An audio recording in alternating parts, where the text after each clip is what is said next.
Salam, vaxtınız xeyirli olsun dəyərli şagirdlər. Belə bir suala baxalım. Suala keçməzdən əvvəl uşaqlara belə bir məlumatı xatırlatmaq istəyirdim ki, yay tətili müddətində 5-ci sinifdən 11-ci sinifə kimi yay dərslərimiz təşkil olunur.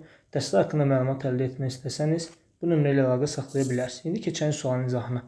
Uşaqlar, baxın, bu sualda biz əvəz etmədən istifadə edəcəyik. Baxın, x kvadratı minus 2x burada da var, burada da var. Hər ikisində var. Onda biz gəlin x kvadratı minus 2x yenə bir t yazaq. Burada olur t kvadrat çıxılsın 2 vurulsun t üstə gəlsin 1 çıxılsın 1 bərabər 0 şəklində olacaq.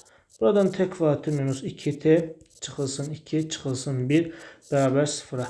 T kvadratı minus 2t çıxılsın 3 bərabərdir 0 şəklində olacaq. Və uşaqlar, buradan biz bir kvadrat tənliyi aldıq. Kvadrat tənlikdə gəlin biz bunu viyetlə eləməyə çalışalım. Biz bilirik ki, t1 üstə gəlsin t2 bərabər 2 olmalıdır.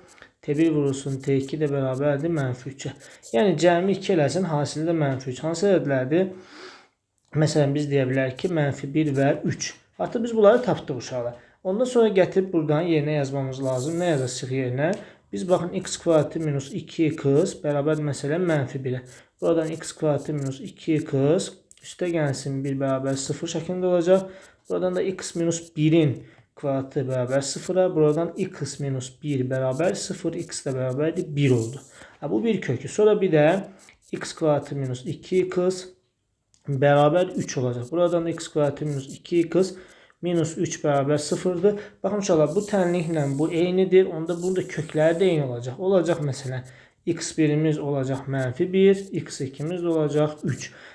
Tənliyin kökləri cəmini tapdıq və biz bunları toplamalıyıq. 1 üstə gəlsin -1, üstə gəlsin 3 və bunların da cəmi elədi 3C variantı.